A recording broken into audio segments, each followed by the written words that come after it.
Chers amis, chers abonnés, bonjour. Aujourd'hui, le sabordage.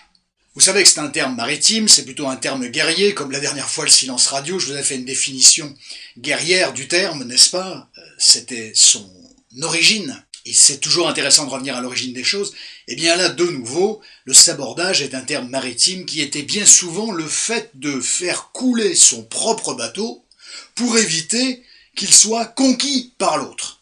On prive ainsi, en se sabordant, l'adversaire d'un bien, d'un bâtiment, un bateau c'est un bâtiment, vous le savez, maritime, qu'il convoitait. On empêche l'autre finalement de gagner, comme si une équipe marquait un but contre son camp pour dire ok on a perdu, mais c'est pas l'autre qui a gagné en marquant un but, c'est nous qui avons marqué ce but contre notre camp. D'ailleurs bien souvent quand vous regardez la définition, sabordage renvoie vers le fait de se saborder. Le sabordage, c'est l'action ou les actions ou la multiplicité des actions ou d'une non-action. Il faudrait agir, la personne n'agit pas. Vous voyez ce que je veux dire? C'est assez pêle-mêle, mais c'est donc cette multiplicité d'actions ou de non-actions qui fait que si elles n'étaient pas commises, ces actions, la résultante aurait été tout autre. C'est ça, se saborder notamment. C'est l'action qui fait que ça va tout planter, tout plomber. Soit petit à petit, soit d'un coup massif. Ces actions-là vont rendre délétères, compliquées, vont venir perturber effectivement le bon truchement, le bon cheminement, la paisibilité nécessaire pour accomplir un certain nombre d'actions. Voilà, c'est ça le sabordage, je vais œuvrer pour compliquer les choses. Perdu pour perdu, alors que c'était peut-être pas perdu d'avance. Plus rien à foutre, je laisse partir, je m'en fous.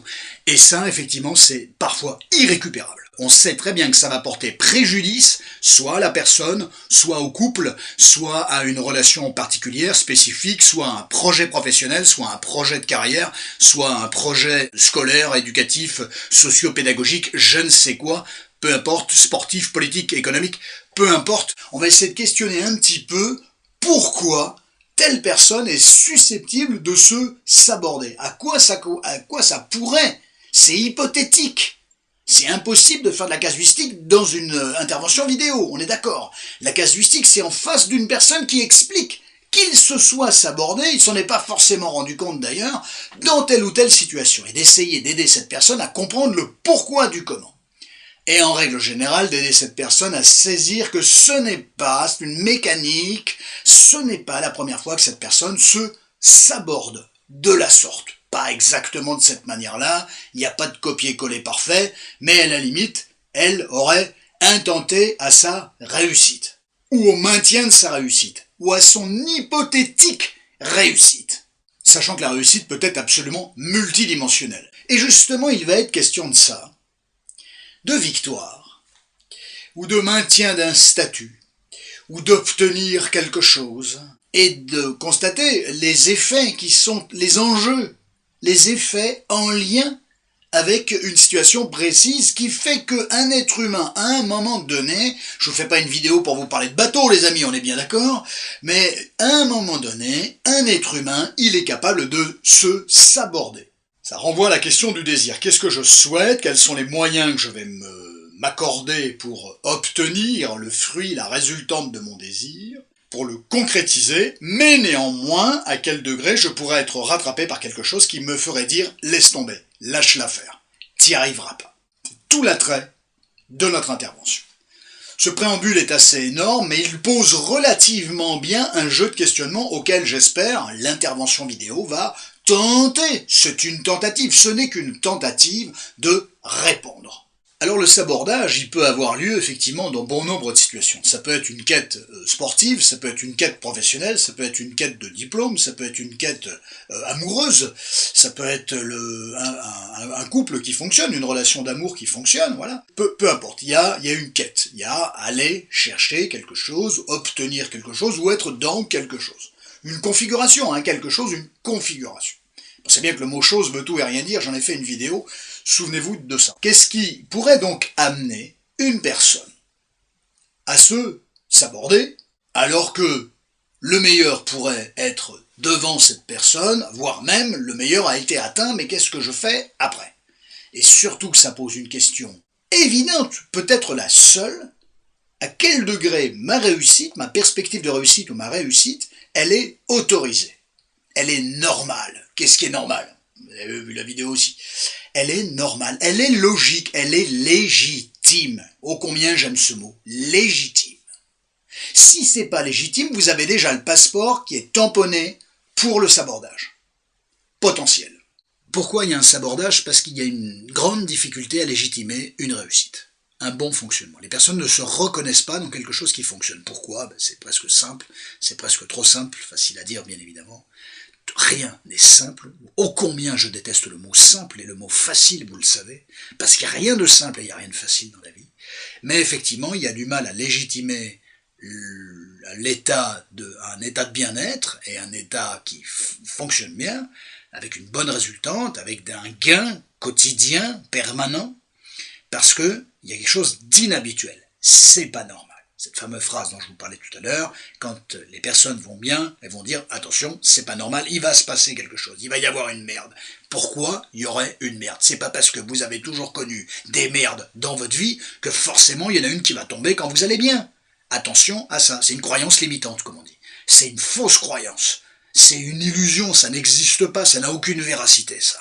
Mais les personnes qui se sabordent, est-ce qu'elles sont conscientes qu'elles se sabordent? Eh bien, pas toujours. Parce qu'il y a certaines personnes qui vont œuvrer en fonction de certaines situations, mais notamment en fonction d'une certaine situation, certes, mais d'une émotion. Ces personnes-là vont œuvrer non seulement au nom de la situation dans laquelle elles sont, mais surtout au nom ou avec l'émotion que cela génère chez eux. Donc imaginez effectivement une situation où le scénario risque de ne pas se dérouler comme la personne le souhaiterait. Qu'est-ce qui va se passer? Une émotion va arriver, la peur va se mettre en place, l'incertitude, la crainte, le fait de redouter quelque chose, tout ça, eh bien forcément les réactions de la personne vont se faire en fonction de la situation bien évidemment, mais des émotions que ça va susciter, générer. Si les émotions sont négatives, péjoratives, c'est pas toujours évident de redresser la barre, de nouveau un terme maritime, ou du moins savoir manœuvrer pour éviter effectivement de prendre trop de risques. Celui qui se saborde, c'est celui qui ne reconnaît pas que ça va bien se passer pour lui ou ça se passe bien pour lui. De manière extrêmement concrète et cohérente, qu'est-ce qui se passe? Quelqu'un qui ne supporte pas ça, qui ne se reconnaît pas là-dedans, parce qu'il n'a pas été formaté comme ça. Des gens qui sont formatés pour le bonheur, présentez-moi-en, il n'y en a pas des masses, je vous le dis tout de suite. Donc, mais ça ne veut pas dire qu'on n'y a pas le droit et qu'on ne peut pas le maintenir quand effectivement il se présente et qu'il peut y avoir un état d'esprit pour ne pas tout remettre en cause quand une galère arrive, se présente. Ils vont broder, ça va pas, ils vont broder sur le fait que ça va bien, ça va trop bien. Ils vont broder dessus, ils vont chercher un petit quelque chose, voilà, comment ils pourraient s'aborder, à quel endroit ils pourraient mettre un grand coup de pioche dans le bateau pour que le bateau commence à couler, ou que l'eau commence à pénétrer dans le navire. C'est une métaphore, mais elle est tellement parlante, et n'oubliez pas que le sabordage, c'est une image maritime à la base. Ça s'appelle prendre son destin entre ses mains. Oui, mais prendre son destin entre ses mains de manière positive, oui, je suis assez favorable de ce genre de choses, de cet état d'esprit-là. Mais prendre son destin en main pour couler son propre bateau et flinguer effectivement l'opération dans laquelle vous étiez, ça c'est une véritable catastrophe. Là on est d'accord là-dessus. C'est ça se saborder, le sabordage. Alors c'est un moyen d'avoir le contrôle, tu parles d'un contrôle puisque c'est un contrôle négatif. Certes, effectivement, ce sont des personnes qui se reconnaissent là-dedans, dans l'échec, dans le ratage, dans la complication, donc ils le cultivent. Certains en sont conscients, d'autres non. Quand vous voyez la moindre difficulté pointer le bout de son nez, pour ne pas dire, eh bien, attention à comment vous allez broder dessus. En fait, si vous voulez le sabordage, il y a deux dimensions qui vont entrer en ligne de compte. Il y a une dimension consciente, c'est-à-dire que les personnes, parfois, savent très bien que ce qu'elles vont faire, ou la manière dont elles agissent, les personnes, ça va tout flinguer, ça va tout dégrader. Elles le savent. Voilà, c'est un choix qui correspond à une logique émotionnelle ou à une logique psychique, et vous savez très bien qu'il y a une bagarre ahurissante, c'est la bataille des planètes, c'est la guerre des étoiles entre les émotions d'un côté et la raison d'un autre. Tout ça devrait être anticipé, repensé autrement, et pensé avec la raison et pas pensé avec l'émotion, ou agi au nom, sous le nom de l'émotion. Parce que l'émotion vous fera parfois, effectivement, broder sur un petit quelque chose qui ne va pas, plus vous brodez sur un petit quelque chose qui ne va pas, un tout petit trou quelque part, hein, vous rapprochez pour voir à quel degré c'est friable autour, et ainsi de suite, et vous allez en créer une béance. C'est polymorphe, le sabordage, c'est multiforme, c'est multidimensionnel, donc je peux pas faire une généralité là-dessus, c'est de la casuistique. Bon nombre de personnes vont se reconnaître là-dedans, c'est-à-dire ce sont des gens qui n'ont pas cru en leur chance, qui n'ont pas cru dans le projet, qui se sont laissés impressionner par des petites informations certes pas très agréables, mais qui ont brodé dessus, façon de parler brodé dessus. Parfois tant mieux, bonne idée, mais parfois effectivement l'élément sur lequel vous ne donnez pas la chance n'est pas un élément fiable et tangible. C'est-à-dire que ce n'est pas suffisant, d'autres personnes auraient avancé et auraient fait fi de cette information-là. Par exemple, c'est toujours le phénomène du comparatif. Bien sûr, on agit par rapport à soi et à sa problématique. Et c'est là où vous verrez qu'il y a des gens qui porteront une importance absolument considérable, capitale à un élément, alors que d'autres personnes ne le feraient pas. Le sabordage, c'est bien évidemment stricto sensu en lien avec l'histoire de chacun, bien évidemment, chacun se saborde, si tant est, à la mesure de son histoire, des enjeux, effectivement. Il n'y a pas de sabordage possible sans se rendre compte qu'il y a eu une situation qui a présenté des enjeux, et des enjeux parfois substantiels, considérables, au point effectivement de susciter l'idée que le sabordage serait mieux que de laisser effectivement se poursuivre les choses, voire même de se donner tous les moyens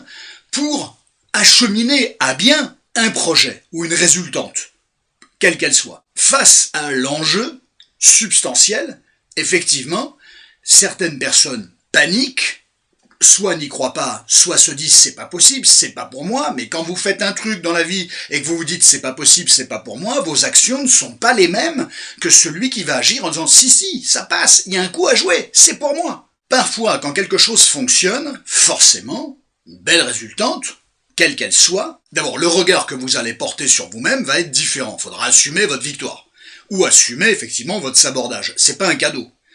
N'oubliez pas que d'assumer son sabordage, ce qui n'est pas si simple, hein, déjà et d'une vis-à-vis de vous-même et de deux vis-à-vis potentiellement des autres, c'est pas simple à assumer, mais qu'est-ce que ça vous permet de retrouver? Voilà, la logique de l'insatisfaction, j'ai déconné, ce que je fais c'est de la merde, et ainsi de suite, méfiez-vous de ça. Le sabordage pourrait parfaitement s'inscrire dans cette logique psychologique, comment retrouver ce que je connais de moi et l'image que j'ai de moi, celui qui se plante, celui pour qui ça ne fonctionne pas, celui ou celle, peu importe, celui ou celle pour qui ça ne fonctionne pas, qui est dans l'auto-reproche, le regret, effectivement, le sabordage, sans vous en rendre compte, sans que ça soit conscient, d'où l'intervention de cette vidéo, effectivement vous permet de retrouver, c'est pas un cadeau, mais la vie psychique réclame ce qu'elle a connu d'une certaine manière. Et ça, il faut s'en méfier de ça. Quand ça fait 40 ans ou 30 ans, effectivement, que vous êtes dans le ratage et dans l'échec, c'est très difficile d'aller chercher, obtenir, acquérir quelque chose, et de l'assumer favorablement. On va y revenir. Puisqu'il y a des enjeux considérables. C'est ce qu'on est en train de voir en ce moment. Effectivement, il y a pas mal de personnes, comme c'est pas légitimé, qui vont se débrouiller pour retrouver, cultiver ce qu'elles connaissent. Certes, je suis mal, je culpabilise, j'ai fait de la merde, c'est souvent ce qui est dit et c'est dit comme ça, mais psychiquement, il y avait un enjeu de retrouver cette image constante et permanente de celui ou de celle qui ne se réalise pas. Ça, attention au phénomène psychique. Vous pensez bien qu'il ne vous lâche pas, votre histoire ne vous lâche pas, et une histoire plutôt péjorative ne vous lâchera pas comme ça du jour au lendemain, je vous le dis tout de suite. Donc attention de ne pas créer des comportements avec une résultante défavorable qui ne fait que dont l'enjeu principal pourrait être exclusivement de retrouver ce que vous connaissiez de vous, l'image de vous-même, la frustration, le ratage. Et la culpabilité. Pourquoi j'ai agi comme ci? Pourquoi j'ai agi comme ça? Ah, j'aimerais bien pouvoir revenir en arrière et le refaire différemment. Oui, mais bien souvent c'est trop tard. D'où le sabordage. Une fois que ton bateau il est pété, que t'as pété la coque, voilà, que t'as fait un trou dans la coque, voilà, va chercher des planches et des clous et ainsi de suite, t'as intérêt à en avoir un sacré paquet, je te dis tout de suite. Mais va dire, oh merde, pourquoi j'ai fait sauter mon bateau, machin. Il est trop tard, le bateau il est en train de couler ou le bateau a coulé. Et après c'est trop tard.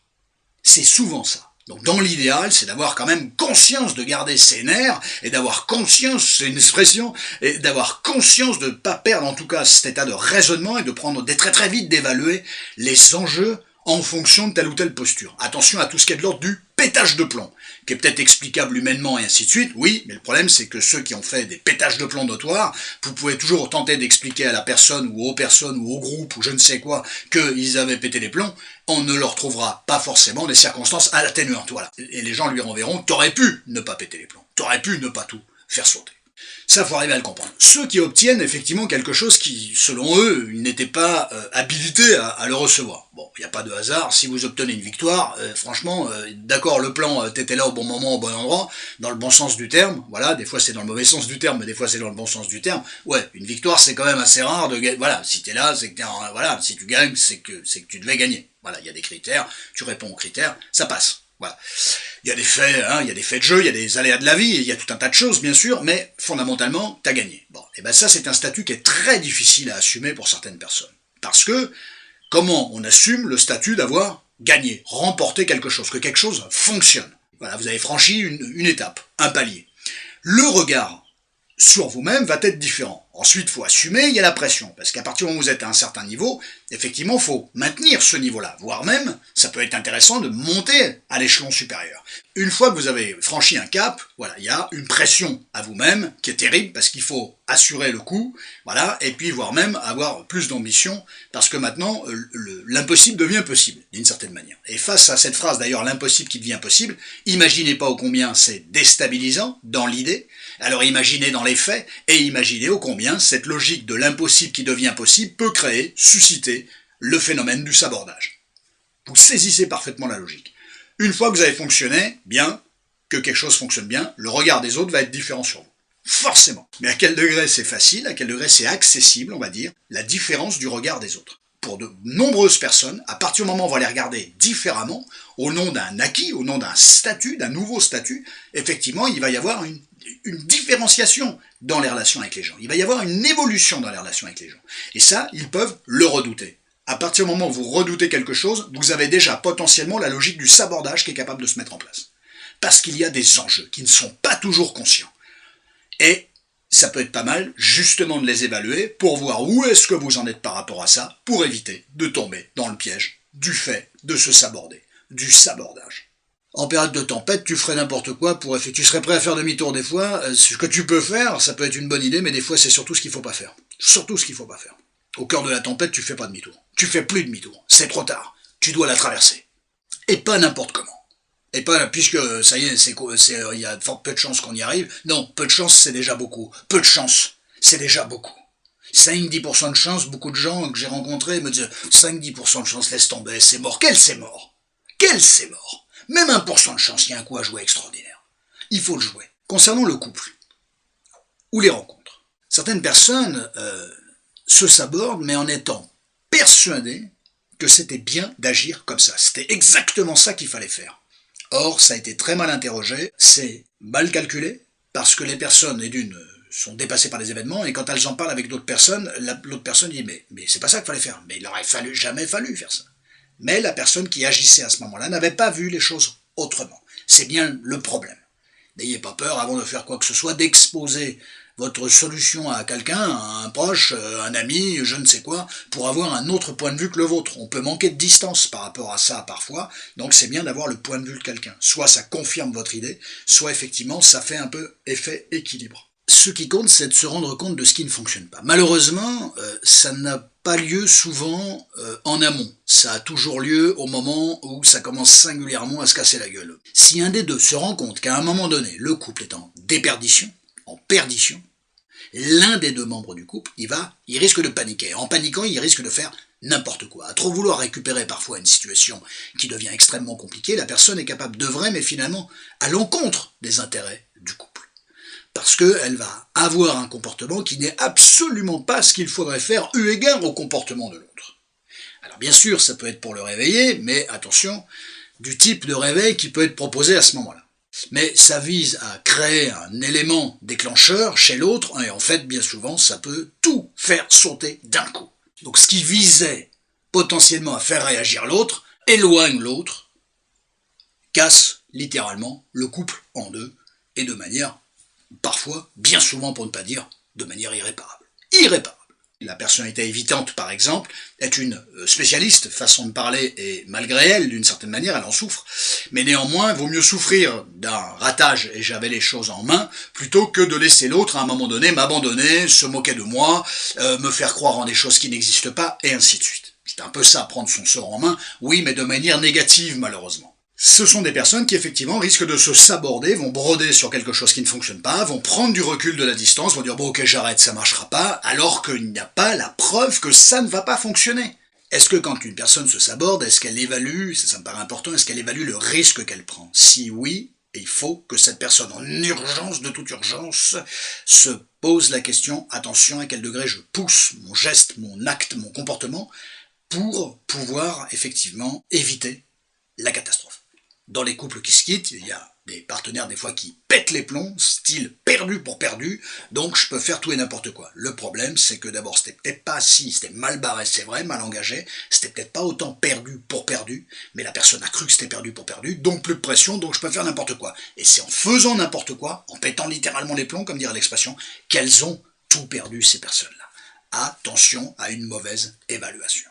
Quand un couple, on parlait du couple tout à l'heure, quand un couple est en crise, temporiser. Attention de ne pas vouloir effectivement récupérer la situation trop vite, maladroitement, et faire des erreurs qui vont se retourner contre vous et contre les intérêts du couple. Apprenez à temporiser. On va retrouver, j'en ai fait une vidéo, vous irez la visionner, le syndrome de l'imposteur. Beaucoup de personnes se sabordent parce qu'effectivement, elles ont ce syndrome de l'imposteur. Bien souvent, le syndrome de l'imposteur ne légitime pas ce qui lui arrive. C'est pas normal. C'est pas pour lui. C'est pas... Non.